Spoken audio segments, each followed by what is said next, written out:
Well, first question is, what is Kundalini? And that's certainly of general interest.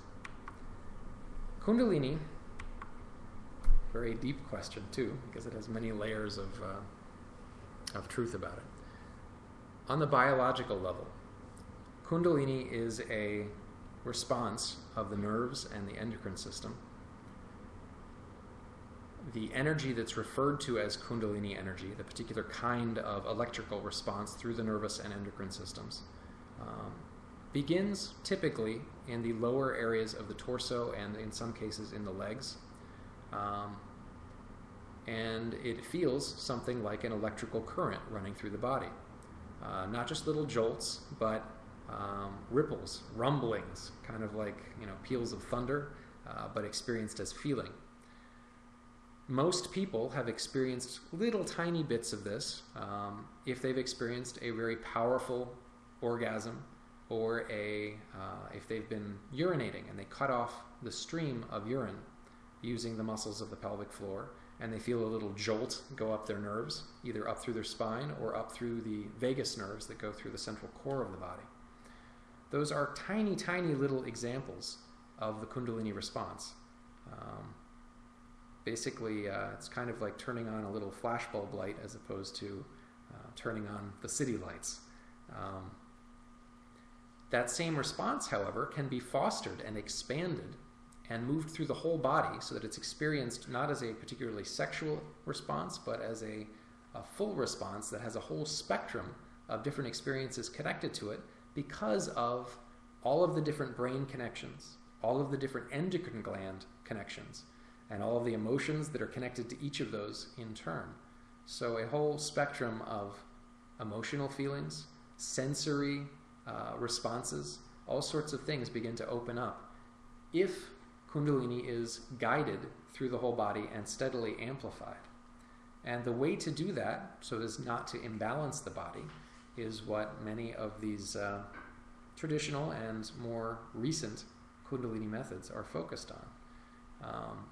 The advantage of CAP is that it is both secular and also scientific. It's not something that is built on some notion of, you do some magical formula and instantly magic happens. All of the traditional methods that use, for instance, mantra or prayer or devotion or specific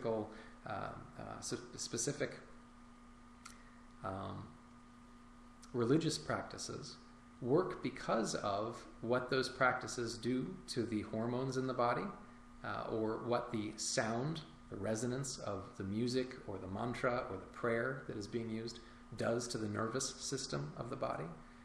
The actual reverberations cause effects, they cause changes, they cause the brain and the nervous system to go into particular wave states. So, although somebody can be given a seemingly mystical practice and it can cause these changes to take place in the body, you can actually look at that practice if you have an understanding of the mechanics of both Kundalini and the physical and subtle bodies, and break it down and actually look at it and say, oh, it works because of this, this, and this. Doesn't mean that there isn't an aspect of mystery and wonder about all of this, because there's an aspect of mystery and wonder about everything. Any mundane thing you look at, if you don't see it as being pretty amazing, it's just because you've grown so accustomed to it that you're not actually looking at it with fresh eyes. So that's the biological answer.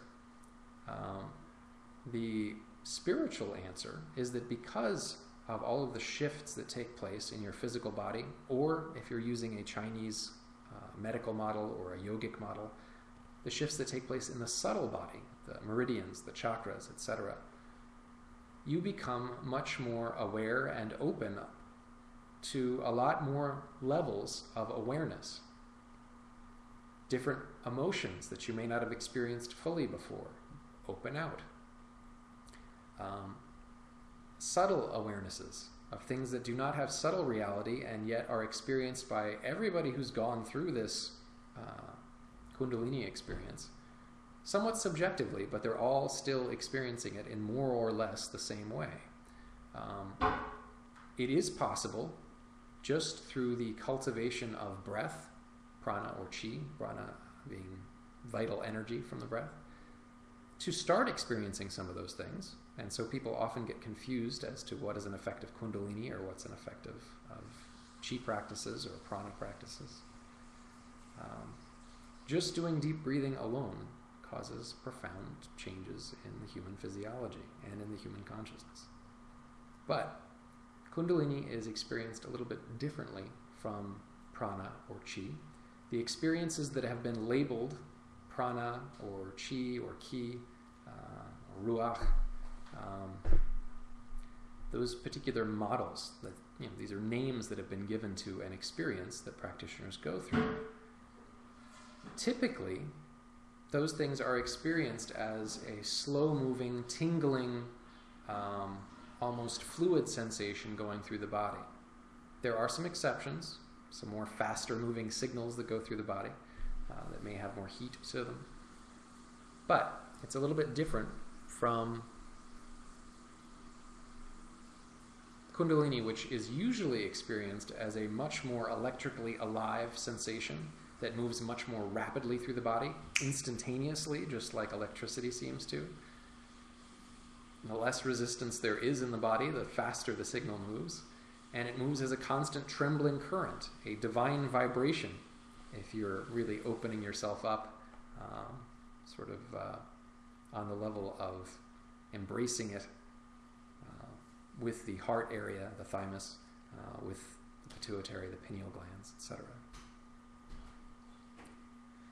So it is a different experience. However, many times when somebody is experiencing one, there is also a movement of the other going on. You can be experiencing Kundalini moving through the body, and at the same time, because you've been doing a lot of deep breathing, also experience the effects of chi. And that can lead to some confusion as to what people are labeling one thing versus another if they haven't really done a lot of practice and a lot of experimentation with themselves until they can really differentiate all the different things they're feeling.